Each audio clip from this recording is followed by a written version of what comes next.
So hello everyone, আসসালামু আলাইকুম। তো অনেকে হচ্ছে আমাকে মেসেজ করেছিলেন যে আপু, ডাইপারের মধ্যে কোন ডাইপারটা আসলে বেশি ভালো, আর ডাইপার বা কতক্ষণ পর্যন্ত রাখা যায়।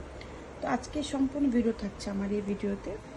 প্রথমে বলে নিচ্ছি, এভনে এই প্যান্টস এই সিস্টেমটা প্রত্যেকটা ডাইপারের মধ্যে তো লেখা থাকে 12 ঘন্টা, কিন্তু আপনি কিন্তু 12 ঘন্টা রাখবেন না, আপনি রাখবেন 5 থেকে 6 ঘন্টা। কারণ বাচ্চা যখন বারবার যখন সে প্রস্রাবটা করবে বা টয়লেট করো, তো সেটা আমরা আমার দ্রুত চেঞ্জ করি, বা যখন প্রস্রাব করবে তখন দেখা যায় যে আমরা রাখতে রাখতে ফুলে যায়। আমরা ফুলে ভাব করলে কিন্তু বাচ্চা পরে রেশ হয়ে যায়। আপনি যত ক্রিম ইউজ করেন না কেন, রেশ কিন্তু হয়ে যাবেই। তো আমি অনেকগুলো ডাইপার ইউজ করেছি, থাই করেছি, টুইঙ্কেল করেছি, তারপর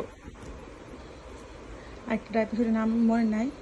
ওই 3টা প্রায় ইউজ করছি, তো আমার কাছে ভালো লাগে নাই। তারপর হচ্ছে আমি অ্যাভনেটা, মানে আমি বাবুকে একটা পরটা ইউজ করে দেখা যে কোনটা আসলে আমার বাবুকে ভালো লাগছে বা বাবুকে শ্যুট করছে।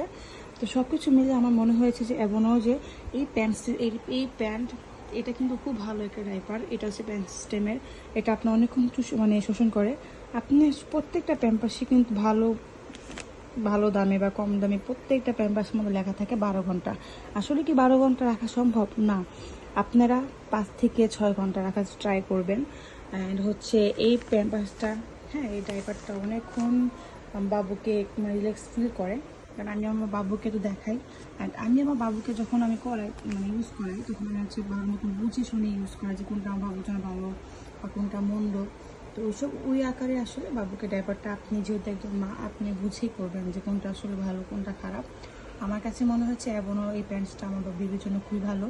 আমি আমার বাবুকে এটা ইউজ করেন, আপনারা চাইলে এই ডাইপারটি ইউজ করতে পারেন, ভালো একটা রেজাল্ট পাবেন।